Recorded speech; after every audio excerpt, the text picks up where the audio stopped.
Welcome to FFT and 5. I'm Chris Towers. I'm here with Emory Hunt. We're talking NFL draft like we always are on Mondays when we record, Tuesdays when you listen on FFT and 5. And Emory, I wanted to start. We're going to talk about some, day 2 or day 3 guys, some of the lower profile guys who our fantasy players need to know about. But I did want to talk first off about Tennessee QB Hendon Hooker recovering from his torn ACL suffered in November. He is a little bit older as a prospect, 25, just turned 25 in January. So I'm not sure he would have been like a day 1 pick even without the injury, but put up really big numbers in Tennessee the last couple of seasons. As a senior, 3,135 passing yards in 11 games, 27 touchdowns, only 2 interceptions. Plus, over his final 2 seasons in college, rushed for over 1,000 yards and 10 touchdowns. That's the kind of profile, you talk about, Jalen Hurts as someone who emerged as a draft sleeper to become a must-start fantasy option. Does Hendon Hooker have that kind of upside? It's tough to see because he wasn't that dynamic of a runner and he wasn't that shifty of a runner. He's not as strong as Jalen Hurts. So there's different types of run. He has mobility. I probably would put him along the lines of a Daniel Jones type of mobility. But if you're thinking about someone like Hendon Hooker, because of his age and what he did at Tennessee, he's more of a plug and play type guy. He's ready to go. So if you're a team in the first round that has a high first round pick and want to take a position player and then double back maybe in round 2, maybe in round 3 and get Hendon Hooker, i.e. the Raiders, this would be a good spot to take a guy like that because you could drop him in because he has the experience. He's kind of like Desmond Ridder. He's ready to go right now and play. I mean, look, Daniel Jones was a top 12 fantasy QB last year with 15 passing touchdowns, which just shows you what that kind of rushing potential can do, even if he's not a great passer. Do you have any other sleeper QBs, or do we want to move on to another position? I'll give you one deep sleeper, and this guy I've been on for a while on HQ and all kind of other things around CBS is Cephas Johnson's III. You talk about someone out of southeastern Louisiana, 6'5", 226, runs in the high 4.4s.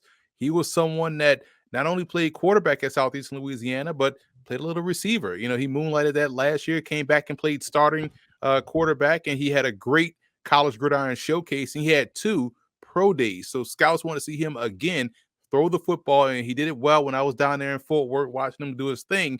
And he's someone that compares favorably to like a Cordell Stewart. So he can come in maybe in the later rounds and be that Taysom Hill type guy that you kind of have to worry about that can be your quarterback, but you always have to wonder and worry about him running the football or taking off because he's big, he's fast, he's athletic. He can give you some red zone, green zone type opportunity for your football team. All right, love it. Let's talk about some late round sleeper running backs. Well, I hate to go late round because there's because first of all, everybody's always saying, take a running back in the first round, but we could be talking about day 2 guys for all we care. But when you think about this position, it's a deep class of running backs. I always got to start with Deuce Vaughn. He reminds me of Darren Sproles. He's fantastic. His role is easily defined. He doesn't need volume. You pop him in whenever you want to, and he's able to make a play. Devin A-Chain out of Texas A&M, another guy that reminds me a lot of Ma Bradshaw, kind of that feisty, aggressive runner, but has that home run hitting capability. Another one that doesn't need volume to be successful. And Israel Ebenekanda, I hope I pronounced his last name correctly, out of Pitt. He is someone that has the explosiveness. Reminds me a lot of Melvin Gordon, someone that you can take in round 2 or 3, but definitely can be your foundational guy, your starter. And you're looking at the wide receiver position. Or you want to, stop because I gave too much info. No, let's go. Wide receiver, Charlie Jones out of Purdue. Big fan of his tape, big fan of his game. He's someone that I think could rack up targets and catches as a rookie. Another one of these guys that's a plug and play, ready to go type player. And a tight end, I've always been a big fan of these receiving type tight ends. We talked about him last episode, but you also look at Dalton Kincaid out of Utah. I think he is my number 1 flex tight end, which is kind of like your bigger wide receiver type. He could step in right now and help a football team be successful, be that number 2 option in terms of the tight end position, but definitely be a number 2 global option in your passing game. Yeah, that's the kind of profile, maybe like a Mike Gesicki, more of a, flex guy out wide. We've seen him be a top 10 wide tight end in the past as well. He's going to New England, hoping to recapture some of that pre-Mike McDaniels glory. So that's an interesting one. Yeah, like we've talked about a couple times on this show the last couple of weeks, the running back and tight end positions especially seem really, really deep this year. So it's going to be really interesting to see how that affects the 2 positions because, running back, we're still like that 2016, 2017 draft class era still kind of dominating the position.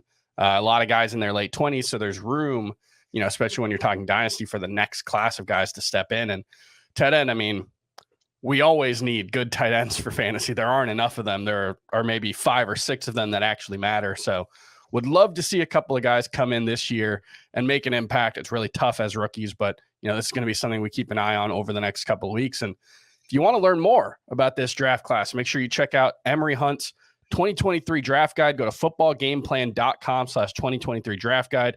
He's got 1,000 players covered in there, so you can learn all about this upcoming draft class and the undrafted free agent class and all the guys who are going to be coming into the NFL this year.